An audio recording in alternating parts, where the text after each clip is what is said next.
Hi,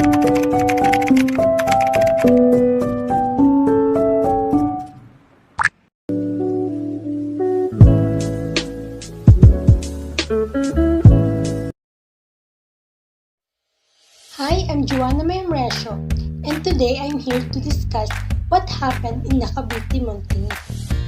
Year 1872 is a historic year of two events, the Cavite Mutiny and the martyrdom of three priests. Those priests are Mariano Gomez, Jose Burgos, and Jacinto Zamora, later on immortalized as Kumbursa. These events are very important milestones in the Philippine history and have caused rival throughout time, directly influencing the decisive events of the Philippine Revolution toward the end of the century. The Cavite Mutiny on January 20, 1872 was a big uprising of 200 Filipino troops and workers at the Cavite Arsenal. It was led by Sergeant Fernando Lamadrid, which became the excuse for the spinal suppression of the embryonic Philippine nationalist movement. The Cavite Mutiny led the three priests Mariano Gomez, Jose Burgos, and Jacinto Zamora to be executed in Bagong Bayan using garrote. In this case study, we can zoom into the events of the Cavite Mutiny, a major factor in the awakening of the nationalism among Filipinos of that time. Hey guys, it's me Princess, and I'm here to talk about the Spanish account of Cavite Mutiny. The account of Montero stated the Cavite Mutiny is an attempt to the Philippines to overthrow the Spanish government who are leading our country. So, even though that he proclaimed that he is an historian, he have been criticized because of being biased to the said event. On the other hand, Governor Izquierdo, who blamed Filipino native clergy to the said event. So, Filipino only wants to have a position and not only to be a slave of a Spanish.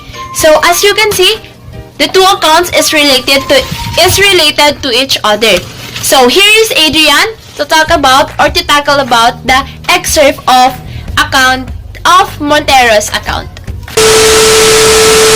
What is up guys? Welcome back to my channel. It's me, Edrian Ebite. For today's vlog, I'm gonna be discussing one of the Spanish accounts of the Cavite Mutiny. Primary source excerpts from Montero's account of the Cavite Mutiny. But before we proceed, I will introduce to you who is Jose Montero y Vidal. Jose Montero y Vidal. Jose Antonio Julian Montero y Vidal was a Spanish writer, historian, geographer, and politician born in Gurgal, Almeria Province, Autonomous Community of Andalusia in 1851 and probably died during the first half of the 20th century. He held various positions in the Spanish overseas provinces of the Philippines and Cuba and wrote extensively about them.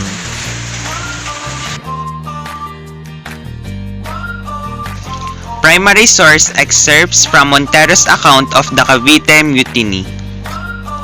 Source: Jose Montero y Vidal, Spanish version of the Cavite Mutiny of 1872, and Gregorio Zaide and Sonia Zaide, Documentary Sources of Philippine History, Volume 7, Manila, National Bookstore, 1990, 269 to 273.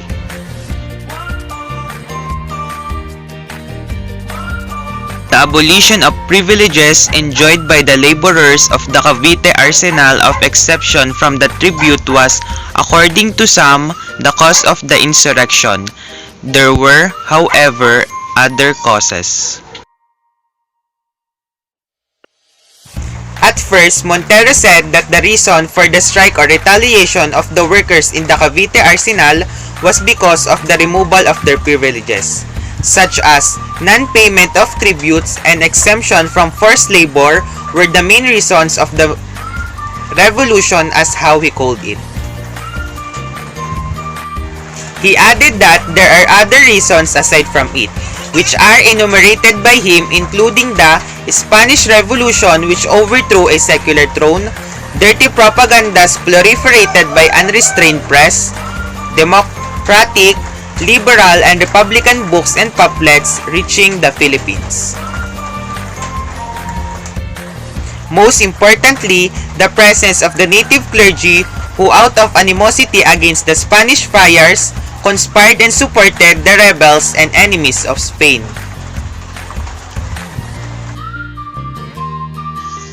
The Spanish Revolution, which overthrew a secular throne.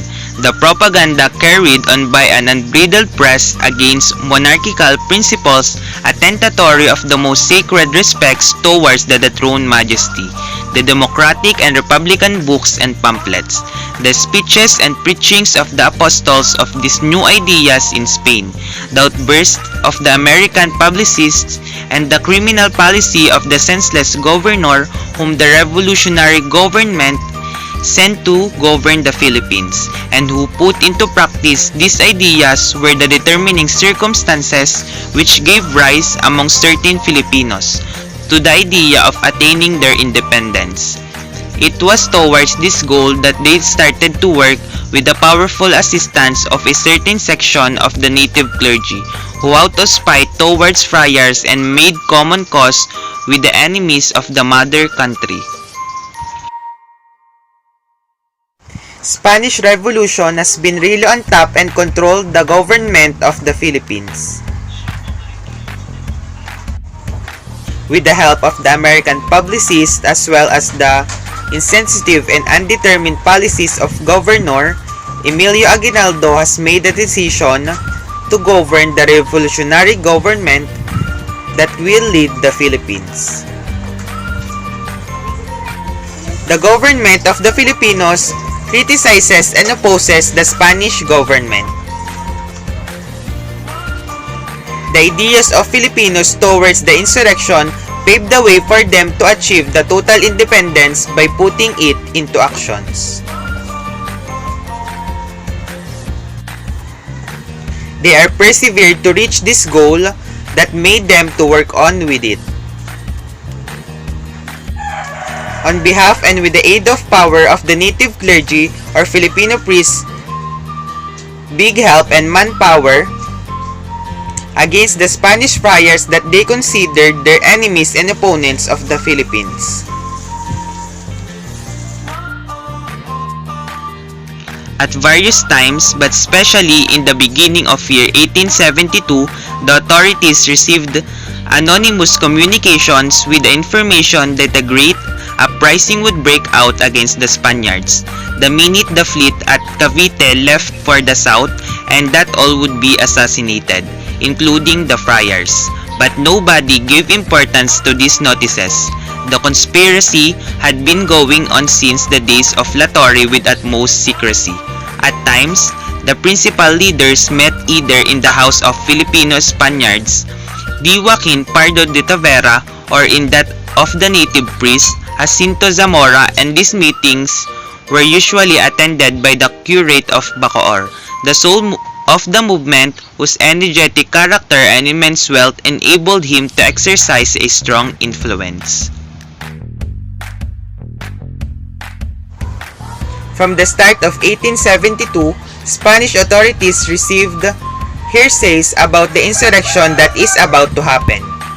All will be killed if the Filipinos will do that, as well as the friars. But Spaniards don't give importance to these informations.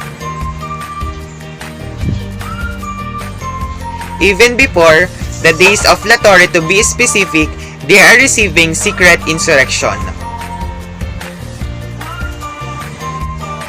When they conduct a gathering or meeting, it's either in the house of D. Joaquin Pardo de Tavera or Jacinto Zamora, a native priest. Commonly attended by the curate of Bacoor, a member of the clergy and assistant of the parish priest, which considers the core of the movement. The active character and his outrageous wealth attracts large influence to people. Here is Miss BETANGCOR to discuss the primary source excerpts from the official report of Governor Izquierdo on the Cavite Mutiny of 1872. Good day everyone, I'm BETANGCOR MAEBEL and M from Group 2 of BSBA 1E. So I'm here for today to discuss to you my topic, which is primary source, excerpts from the official report of Governor Izquierdo on the Cavite Mutiny of 1872. The 1872 Cavite Mutiny was precipitated by the removal of a long-standing personal benefits to the workers such as tax and forced labor exemptions on order from the Governor General Rafael de Izquierdo. Izquierdo and Montero scored out that the main reason of the revolution are the abolition of privileges of the work of Cavite. Izquierdo reported to the King of Spain that the rebels wanted to overthrow the Spanish government to install a new hari in the likes of Father Burgos and Father Zamora. January 20, 1872, around 200 men composed of laborers, soldiers, and some residents of Cavite rose in arms and assassinated their commanding officers and Spanish officers. Unfortunately, the Caviteños mistook the firework display of a fiesta celebration in one of the towns of Manila as their signal for fellow mutineers in Manila to start a coordinate and simultaneous uprising. As a consequence, the Cavite Mutiny of 1872 failed as no reinforcements came from Manila. On February 17, 1872, the Gomburza were executed to instill fear among the Filipinos so that they may never commit such daring activity again. So, here is Ms. REZALYN DELLOSA to discuss the next topic, which is excerpts from Pardo de Tavernas. Hello everyone, my name is REZALYN DELLOSA from BSBA 1E, and we're gonna tackle about excerpt from Pardo de Tavernas account of the Cavite Mutiny. Dr. Trinidad Henry Gildo Pardo de Tavernas is a Filipino scholar and researcher who wrote a Filipino version of bloody incident in Cavite. According to his account, that the incident wasn't merely a mutiny of Filipino soldiers and laborers of the Cavite arsenal and to the dissatisfaction arising from the colonial policies of Izquierdo, such as the abolition of privilege and provision of the boundary school of arts and trades for Filipinos. Taveras blamed Governor Izquierdo because a lot of people are suffering because of the high taxes, and a lot of Filipino are abused under the Izquierdos, and they are forced to work even they don't. This is a way for the Filipinos to stop the abuse of the Spaniards under the Izquierdo. Here is Kimberley Marquez to discuss her topic about the excerpt from Plaut's account of the Cavite Mutiny. Good day! I'm Kimberley Marquez from DSBA 1E. So today, I will going to discuss one of the Spanish account of Cavite Mutiny. My topic is about primary source, excerpts from Plaut's accounts of Cavite Mutiny. But before that, I will going to introduce to you who is Edmond Plaut. So Edmond Plaut was a French journalist, writer, traveler, and close friend of novelist George Sand. So General Latorre created junta composed of high officials, include some friars and 6 Spanish officials. At the same time, there was created by the government in Madrid a committee to investigate the same problems submitted to the Manila Committee. When the two finished work, it was found that they have a same conclusions. General Izquierdo arrived in Manila and he put sudden end to all dreams reform. The prosecution instituted by the new Governor General were probably expected as a result of bitter disputes between the Filipino clerics and the friars. Such a policy must really end in a strong desire on the part of the other to repress cruelly. So friars is used to incident as the part of the larger conspiracy to cement their dominance. They showcase the mutiny as part of greater conspiracy in the Philippines by Filipino to overthrow the Spanish government. In March of 1871, Manila is Society of Arts and Trades to be opened to repress the growth of liberal teaching. But General Escuerdo suspended the opening of the schools. Without preliminary of any kind, a decree by the governor withdrew from such of old employees their retirement privilege and decreased them into the ranks of those who worked on public roads. Politically, 1872 Cavite Mutiny resulted the martyrdom of Gamburza. But before UMALI tackled about the Gamburza, here is RUSSEL LAYAG to discuss 9 summary of reforms they considered necessary to introduce. Hi, my name is RUSSEL LAYAG and I'm here to discuss the 9 reforms of LASUT. The first one is changes in tariff rates at customs and the methods of collection. In simplest term, tariff is a tax. Tariffs are paid to the customs authority of the country imposing the tariff. Tariffs or taxes are imposed on imports. In short, tariffs are paid to the domestic production and jobs and protect certain industries within a country. The second one is removal of surcharges on foreign importations. Input surcharges is a special tax imposed on imports. Over and above existing tariff rates, import surcharges are employed primarily as a temporary means of assisting in the removal of balance of payment deficit. The third one is reduction of export fees. An export fee is the tax on exports collected by the government of the country where the exporter of the goods are located. Import duties are applied to the goods coming from the non-members of the countries. The fourth one is permission of foreigners to reside in the Philippines and to buy real estate, enjoy freedom of worship, and operate commercial transportation flying the Spanish flag. Foreigners are allowed to live here in the Philippines and they are allowed to buy real estate and to go inside and out in the country. The fifth one is establishment of an advisory council to inform the Minister of Overseas Affairs in Madrid on the necessary reforms to be implemented. The Ministry of Economic Affairs and Digital Transportation in the Department of the Government of Spain, responsible for the proposing and carrying out the government policy on economic affairs. The ministry will be the one that is responsible on overseas affairs in Madrid. The sixth one is the changes on primary and secondary education. After going in the primary sector of education, they will be moving on the secondary sector of education, which is the development of the students at school, and more knowledge and learnings will be added on the students. The next one is establishment of an Institute of Civil Administration in the Philippines, rendering unnecessary the sending home of short-term civil official every time is a change of ministry. An administration established by a foreign government in friendly territory under an agreement of the area concerned to exercise certain authority normally in the function of the local government.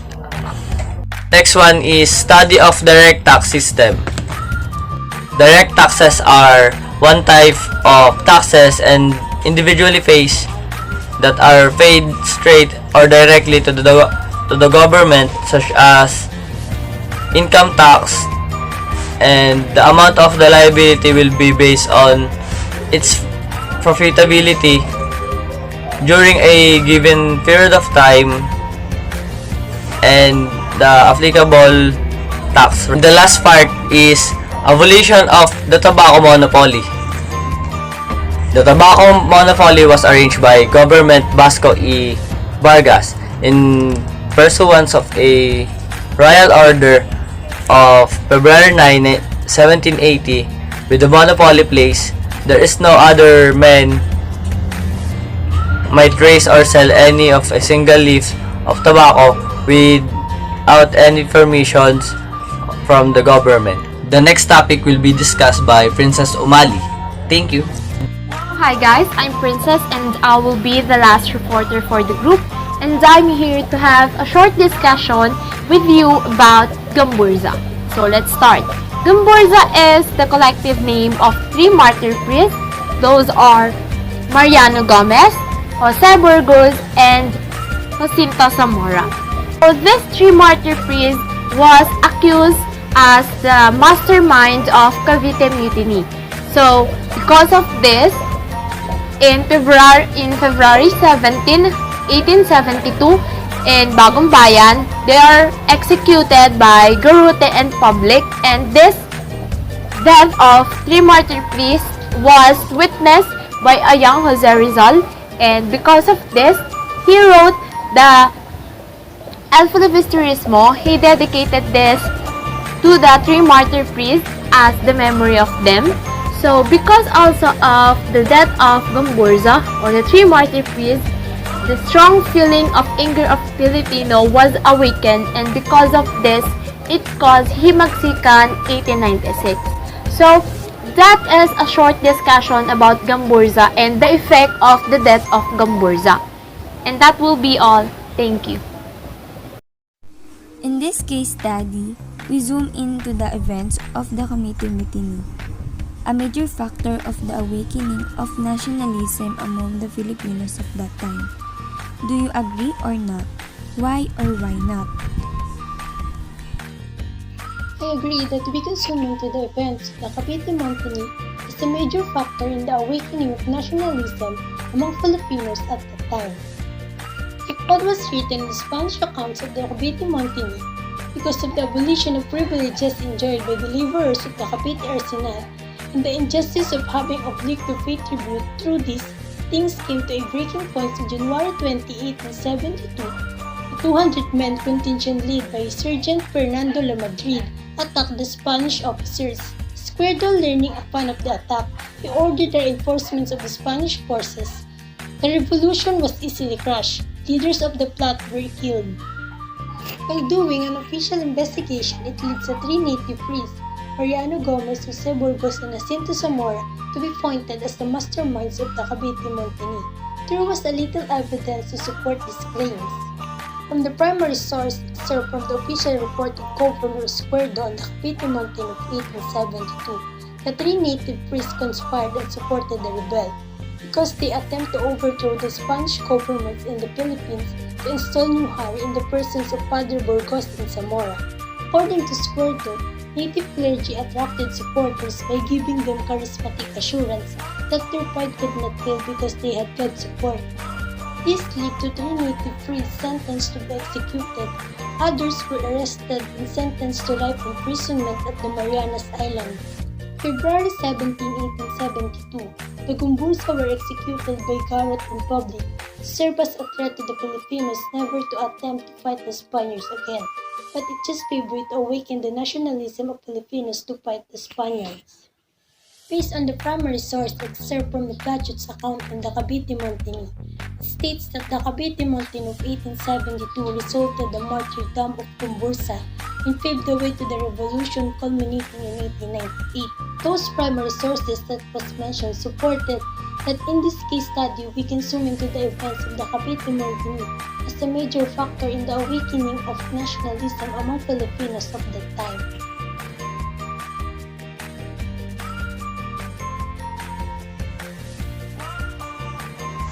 Yes, I definitely agree because these Cavite Mutiny events led to the total independence of Philippines that happened on June 12, 1898 from Spain in the span of 333 years.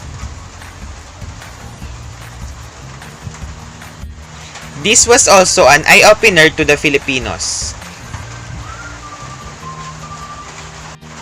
Why? Because of what happened to the privileges of the workers in the Cavite arsenal that are abolished, which made them hungrier to gain victory over Spaniards. The Filipino became more resilient to reach the independence that they wanted.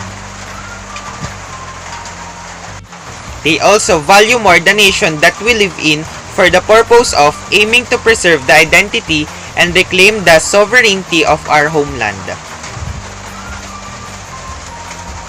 The Filipinos' strong feelings of anger and resentment towards Spaniards made them stronger to fight for what is right for the sake of the nation.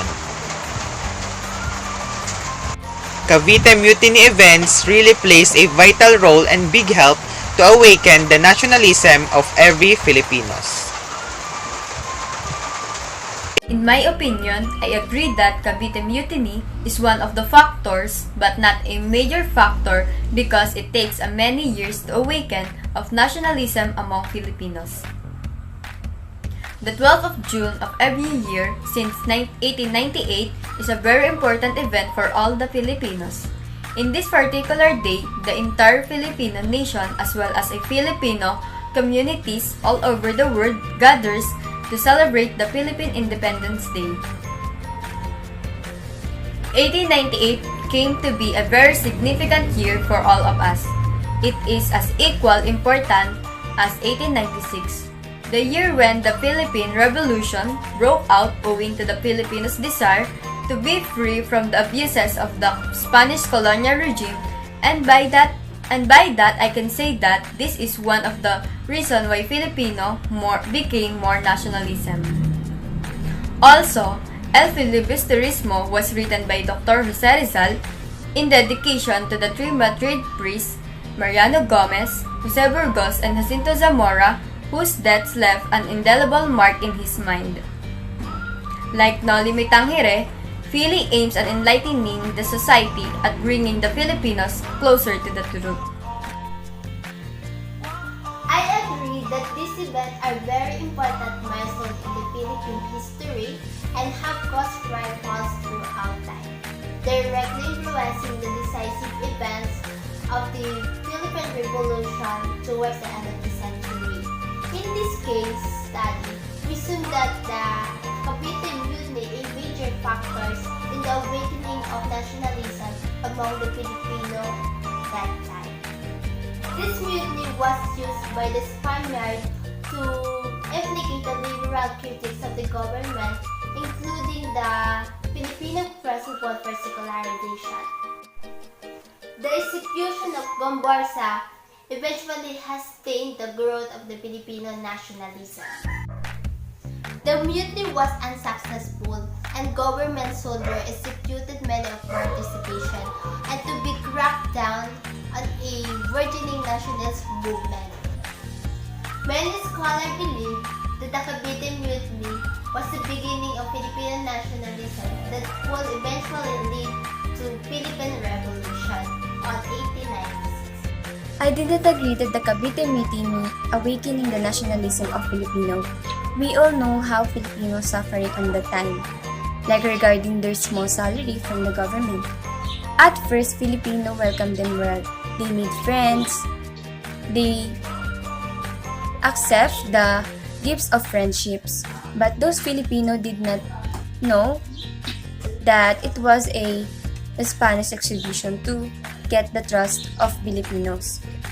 It wasn't fair for them to experience that life. So, Cavite Mutiny formed. I know that the nationalism is about